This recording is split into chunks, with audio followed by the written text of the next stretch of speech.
आज ही डाउनलोड करें Skymet mobile app, पूछे मौसम का हाल अपनी पसंदीदा भाषा में और रहे बाकियों से एक कदम आगे। नमस्ते दोस्तों, स्काईमेट वेदर में आप सभी का स्वागत है। मेरा नाम महेश पलावत है। मानसून का इंतजार सभी को है क्योंकि मानसून तो समय से पहले पहुंचा था लेकिन आगे नहीं बढ़ पा रहा है। अब राह आसान हो गई है क्योंकि साइक्लोनिक सर्कुलेशन एक बनने वाला है, बन गया है ऑलरेडी। अगर मैं दिखाऊं आपको तो ये साइक्लोनिक सर्कुलेशन बना है, ये बहुत बड़ी डेवलपमेंट है। जब तक बंगाल की खाड़ी या अरब सागर में कोई भी मौसम प्रणाली नहीं बनती तो कोई ना कोई तो उसको फैक्टर चाहिए जो हवाओं को बदले। अभी क्या हो रहा था कि कोई भी ऐसा वेदर सिस्टम नहीं था, न तो बंगाल की खाड़ी में न अरब सागर में, जो पश्चिमी हवाएं लगातार चल रही थी उनको ये रोक पाता। तो पश्चिमी हवाएं जो थी वो इस तरह से लगातार चल रही थी। आपको मालूम है कि जो मैंने पहले मैप बनाए थे उसमें आप देखेंगे कि जो वेस्टर्न डिस्टर्बेंस है काफी ज्यादा यहाँ पर दूर था और यहाँ से ये इस तरह से हवाएं आ रही थी और ये जो हवाएं थी वो इस तरह से पूरे इलाके में जा रही थी और ये जो पूरा इलाका था पूरी तरह से गर्म हो चुका था। और यहाँ पाकिस्तान और सिंध बलूचिस्तान में 48 और 49 डिग्री के जो टेम्परेचर थे, थार मरुस्थल से जो गर्म हवाएं आ रही हैं वो अभी भी उत्तर भारत में तो टेम्परेचर को बहुत ज्यादा बढ़ाए हुए हैं। यानी कि आपने देखा होगा गंगानगर में 48 डिग्री चला गया, 45-46 डिग्री कई इलाकों में है। तो अभी ये गर्मी की वाली हवाएं तो आ रही हैं, लेकिन अब क्या होगा कि जब ये जो साइक्लोनिक सर्कुलेशन बन गया है यहाँ पर, तो ये जो साइक्लोनिक सर्कुलेशन है इसके कारण क्या है, हवाएं यहाँ से, क्योंकि साइक्लोनिक सर्कुलेशन के कारण क्या होता है, हवा ऊपर की तरफ उठती है, ऊपर की तरफ उठती है और ये जो घड़ी की उल्टी दिशा में हवा जब घूमती है तो ये जो बंगाल की खाड़ी है यहाँ से ये नमी वाली आएंगी। अब ये जो हवाएं हैं ये स्ट्रांग हो जाएंगी, यानी कि जो पूर्वी हवा है ये स्ट्रांग हो जाएंगी। पहले ये ज्यादा स्ट्रांग थी, बहुत तेज हवा चल रही थी, आपने देखा होगा धूल भरी हवाएं थी उत्तर भारत में। अब ये जब हावी होने लग जाएंगी तो इन पश्चिमी हवाओं को ये धकेलने लगेंगी। जब ये धकेलने लगेंगी तो क्या होगा कि पूर्वी हवाएं धीरे धीरे धीरे धीरे आगे बढ़ती जाएंगी और ये उत्तर प्रदेश और दिल्ली, हरियाणा, राजस्थान और मध्य प्रदेश के कई इलाकों तक आ जाएगी। तो ये पश्चिमी हवाओं को जब रोक देंगी और जो नमी वाली हवाएं आएंगी तो आपको मालूम है कि मॉइस्चर बढ़ जाएगा। जब हवा में नमी बढ़ेगी तो क्या है कि बादल बनने की संभावना बन जाती है। गर्मी के कारण हवा ऊपर उठती है और जो नमी होती है वो कंडेंस होकर के बादल बना लेती है। तो ये मानसून को आगे पुश करने के लिए ये जो साइक्लोनिक सर्कुलेशन है ये मददगार साबित होगा। और एक बहुत बड़ा डेवलपमेंट और है आपको जो मैं दिखा दूं, वो यहाँ पर ये आपको लोअर लेवल पर दिखाई नहीं देगा, लेकिन ये ऐसा है कि 5.8 या मतलब कि आप कह सकते हो कि 5 किलोमीटर 6 किलोमीटर की ऊंचाई पर यहाँ पर भी एक साइक्लोनिक सर्कुलेशन बन रहा है। ये जो इलाका है यहाँ पर, तो ये जो साइक्लोनिक सर्कुलेशन बन रहा है ये महाराष्ट्र के तट पर और कर्नाटक के तट पर, इसके कारण क्या हो रहा है कि ये जो पश्चिमी सिरा है भारत का, यहाँ पर से भी मानसून को ये आगे बढ़ाएगा। और ये साइक्लोनिक सर्कुलेशन जो लोअर लेवल पर है, लोअर लेवल से शुरू हुआ है लेकिन 5.8 किलोमीटर तक है, ये काफी ऊंचाई तक है, तो ये भी मानसून को आगे बढ़ाएगा। तो मानसून यहाँ से भी आगे बढ़ेगा और यहाँ से भी आगे बढ़ेगा। तो क्या होगा कि बारिश की गतिविधियां अब पूर्वी भारत में शुरू हो जाएंगी और पूर्वी भारत में हो सकता है बिहार, झारखंड, उड़ीसा, दक्षिणी छत्तीसगढ़, इन सारे इलाकों में, और जो विदर्भ के कुछ इलाके रह गए इन सारे इलाकों को मानसून अब जल्दी ही कवर कर लेगा। 24 से 48 घंटों के अंदर मानसून यहाँ पर पहुंच जाएगा। तो ये इंतजार तो यहाँ पर खत्म हुआ और ये आपको मालूम है कि ये अभी भी मानसून समय से थोड़ा सा पीछे चल हो गया है, लेकिन अब ये रफ्तार पकड़ेगा तो ये उत्तर प्रदेश और जो आपका ये मध्य प्रदेश है, छत्तीसगढ़ है, इन सारे इलाकों में आगे बढ़ना शुरू हो जाएगा। यहाँ से भी जो महाराष्ट्र में मुंबई तक पहुंचा था ये और आगे आ जाएगा। हो सकता है कि ये 17 तारीख के आसपास जो सूरत वगैरह है या जो दक्षिणी बिल्कुल जो टिप है जो इससे लगी हुई है महाराष्ट्र से गुजरात की, वहां पर भी मानसून पहुंच जाए। तो यानी कि अगले 4-5 दिनों में मानसून की प्रोग्रेस अच्छी होने वाली है। उत्तर प्रदेश, बिहार, झारखंड, पूर्वी मध्य प्रदेश, छत्तीसगढ़, उड़ीसा, पश्चिम बंगाल, ये सारे इलाके कवर होने वाले हैं। तो ये मानसून की जो चाल रुकी हुई थी वो आगे बढ़ेगी और उससे काफी ज्यादा फायदा होगा किसान भाइयों को। खास करके ज्यादा चिंता करने की जरूरत नहीं है, खास करके पूर्वी भारत के। लेकिन जो पश्चिमी भारत है जैसे कि दिल्ली वगैरह है, यहाँ पर तो आपको मालूम ही है कि 27 तारीख के आसपास मानसून पहुंचता है। तो उस समय मानसून पहुंचने की उम्मीद पूरी तरह से दिखाई दे रही है कि 27 तारीख के आसपास जो दिल्ली की डेट है उसके 1-2 दिन आगे पीछे मानसून पहुंच जाएगा। यानी कि मानसून में जो थोड़ी बहुत कमी दिखाई दे रही थी, रुकावट थी, अब वो दूर हो गई और मानसून आगे बढ़ने वाला है। तो ये एक अच्छी खबर है। और ये अगर हम देखें तो ये अगर हम देखते हैं उत्तर भारत में अभी जो वेस्टर्न डिस्टर्बेंस है वो काफी पीछे है, ये आ जाएगा और ये कल तक ये पहुंचेगा और ये गिलगित बाल्टिस्तान, मुजफ्फराबाद, ये जो जम्मू कश्मीर के ऊंचे इलाकों में बारिश की गतिविधियां देना शुरू कर देगा। तो और लेकिन जो पंजाब है, हरियाणा है, हिमाचल और उत्तराखंड, ये इलाके अभी भी बारिश से महरूम रहेंगे, यहाँ पर बारिश नहीं होगी। और क्यों नहीं होगी? क्योंकि वेस्टर्न डिस्टर्बेंस अभी ऊपर है, साइक्लोनिक सर्कुलेशन एक पाकिस्तान के ऊपर है, वो अंदर आने में समय लगेगा और यहाँ की जब हवाएं हैं ये जब आएंगी और ये वेस्टर्न डिस्टर्बेंस का इंटरेक्शन होगा इन दोनों का, तब जाकर के कुछ मॉइस्चर इस इलाके में बढ़ेगा और हो सकता है खंड वर्षा 2-3 दिन में कहीं कहीं पर शुरू हो जाए, लेकिन बहुत ज्यादा उम्मीद अभी फिलहाल नहीं है। तो पंजाब, हरियाणा ये सारे इलाके सूखे रहने वाले हैं। दक्षिण भारत में बहुत अच्छी बारिश है और 12 तारीख को देखें तो आप देखेंगे मध्य प्रदेश, विदर्भ, छत्तीसगढ़ ये सारे इलाके बारिश देखना शुरू करेंगे और यहाँ पर बारिश बढ़ जाएगी पश्चिमी तट पर। और 13 तारीख को अगर देखेंगे तो हम देखेंगे कि ये पूरा इलाका जो है विदर्भ तक यहाँ पर बारिश आ जाएगी, उत्तर प्रदेश, बिहार, झारखंड यहाँ पे भी बारिश आ जाएगी और 14 तारीख को हम देखेंगे कि ये जो बारिश की गतिविधियां हैं इन सारे इलाकों में पहुंच जाएगी और मानसून आगे बढ़ने की संभावना दिखाई दी जाएगी। तो अगर हम देखें इस समय जो बारिश की गतिविधियां हैं, तो अगर ये हम एक एक मैप को लेकर के चलते हैं, एक एक राज्य को, तो अभी हम मान के चलते हैं कि यहाँ पर बारिश नहीं होगी। ये जो गिलगिट बाल्टिस्तान वगैरह है यहाँ पर हल्की फुल्की बारिश की गतिविधियां हो सकती है और ये श्रीनगर, अनंतनाग और ये राजौरी, कुलगांव, कठुआ, उधमपुर, डोडा ये इलाके किश्तवाड़ वगैरह अभी सूखे रहने वाले हैं।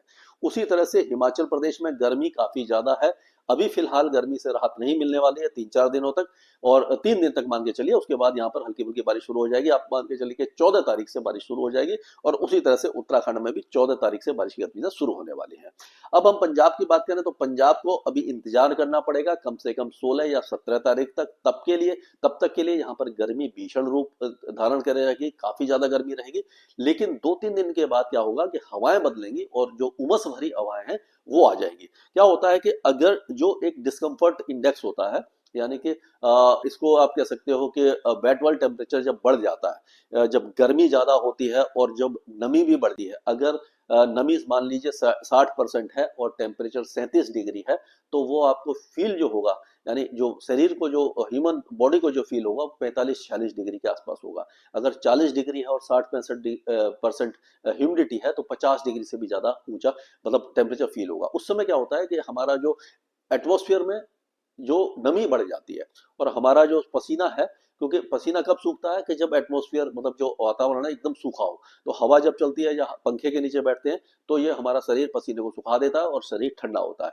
लेकिन अगर एटमॉस्फेयर में नमी ज्यादा है तो वो जो हमारा जो पसीना है वो सूखेगा नहीं, क्योंकि पहले ही वातावरण में उमस भरी हुई है। तो क्या होगा, हमारा शरीर गर्म हो जाता है, उससे हीट स्ट्रोक और सन स्ट्रोक का खतरा बढ़ जाता है, तो काफी ज्यादा नुकसान होता है। इसीलिए अगर इस तरह की स्थिति बनने वाली है 2-3 दिन में, तो आप पानी वगैरह पीते रहें और ज्यादा मेहनत वाला काम अगर कर भी रहे हैं तो थोड़ी थोड़ी देर में आराम करें, छाया में बैठें, फिर जाकर के काम करें, जिससे कि आपको थोड़ा सा बचाव होता रहेगा। तो ये पंजाब में अभी कोई बारिश की गतिविधियां नहीं है, 16-17 से ही शुरू होगी।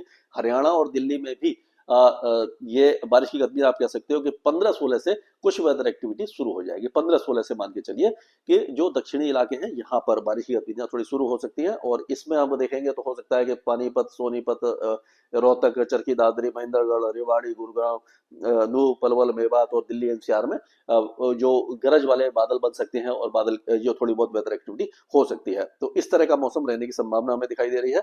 अगर उत्तर प्रदेश की बात करते हैं तो उत्तर प्रदेश में भी 13-14 तारीख को हो सकता है कि जो कुछ इलाके हैं, जैसे कि आपका प्रतापगढ़ है, सुल्तानपुर, जौनपुर, आजमगढ़, मिर्जापुर, वाराणसी और प्रयागराज वगैरह, इस इलाके में गरज के बादल बन जाएंगे और थोड़ी बहुत बारिश शुरू हो जाएगी।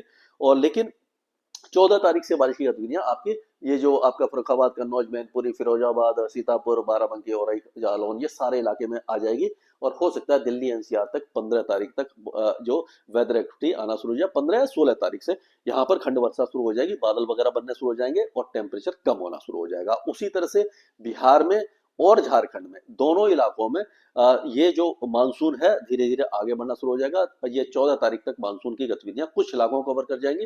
15-16 तारीख तक ये जो मानसून है पूरे बिहार और झारखंड को कवर कर लेगा। हो सकता है कि पूर्वी उत्तर प्रदेश तक भी पहुंच जाए और ये बारिश की गतिविधियां खंड वर्षा यहाँ पर शुरू होने वाली है।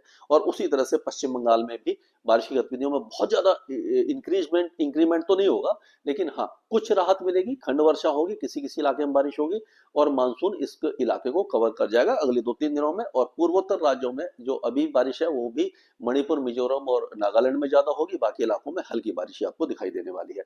अगर राजस्थान की बात करें तो राजस्थान में अभी भीषण गर्मी है, बहुत ज्यादा गर्मी है, 47-48 डिग्री का टेम्परेचर आम हो गया है। और कई हमारे मित्र पूछ रहे हैं कि बाड़मेर है और जो जैसलमेर, जोधपुर, गंगानगर, हनुमानगढ़, चूरू, झुंझुनू, सीकर, अलवर, इन इलाकों में कब राहत मिलेगी? तो अगले 3-4 दिनों तक तो राहत नहीं है। उसके बाद 14-15 तारीख से, 15 या 16 तारीख से जो पूर्वी इलाके हैं, जैसे कि आपका हो गया ये इसको देखेंगे हम, झुंझुनू, सीकर, अलवर, भरतपुर, दौसा, करौली, सवाई माधोपुर, जयपुर, टोंक, ये जो इलाके हैं यहाँ पर खंड वर्षा हल्की फुल्की शुरू हो सकती है। उसके बाद धीरे धीरे बारिश की गतिविधियां आगे बढ़ेंगी, लेकिन जैसलमेर, जोधपुर, बाड़मेर, बीकानेर, गंगानगर, यहाँ पर थोड़े चांसेस कम दिखाई दे रहे हैं। लंबा इंतजार करना पड़ेगा। मानसून लेट पहुंचता है यहाँ पर, लेकिन पूर्वी जो राजस्थान है यहाँ पर खंड वर्षा शुरू हो सकती है 16-17 तारीख से, और यहाँ मतलब 15 से थोड़ी बहुत हो जाएगी, 16-17 तारीख से थोड़ी ज्यादा हो जाएगी, और काफी ज्यादा राहत आपको मिल सकती है। अगर मध्य प्रदेश की बात करते हैं तो मध्य प्रदेश में भी आप कह सकते हो कि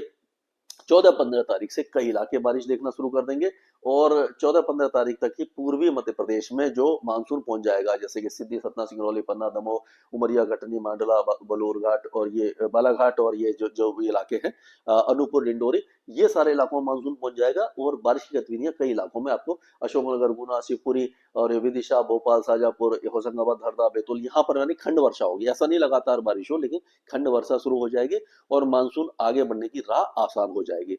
छत्तीसगढ़ में भी मानसून ऐसा लग रहा है कि दक्षिणी छत्तीसगढ़ में 1-2 दिनों में पहुंच जाएगा, और उसके बाद धीरे धीरे बाकी इलाकों को भी कवर कर जाएगा। तो छत्तीसगढ़ के कई इलाके बारिश देखना शुरू कर देंगे, लेकिन यहाँ पर भी खंड वर्षा होगी। लगातार भारी बारिश की उम्मीद अभी नहीं है।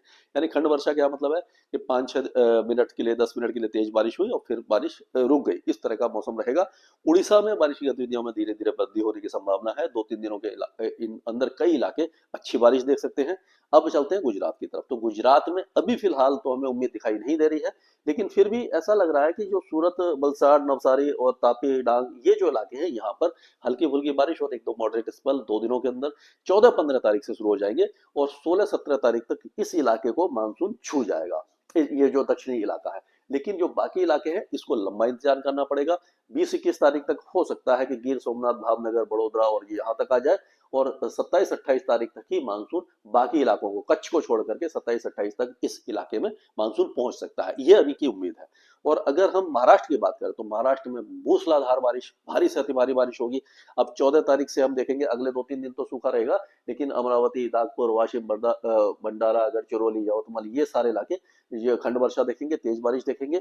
और सबसे भारी बारिश की गतिविधियां अब जो होने वाली हैं वो सिंधुदुर्ग, रत्नागिरी, सांगली, सतारा, कोल्हापुर, पुणे, रायगढ़ और अलीबाग से लेकर के मुंबई तक, ये 13 और 14 तारीख को भारी बारिश होगी। 12 तारीख में भी कुछ इलाकों में हो सकती है। और जो बाकी इलाके हैं, जैसे कि संभाजी नगर है, अहमदनगर है, उस्मानाबाद है, लातूर, सोलापुर, ये सारे इलाके भी तेज बारिश देख पाएंगे।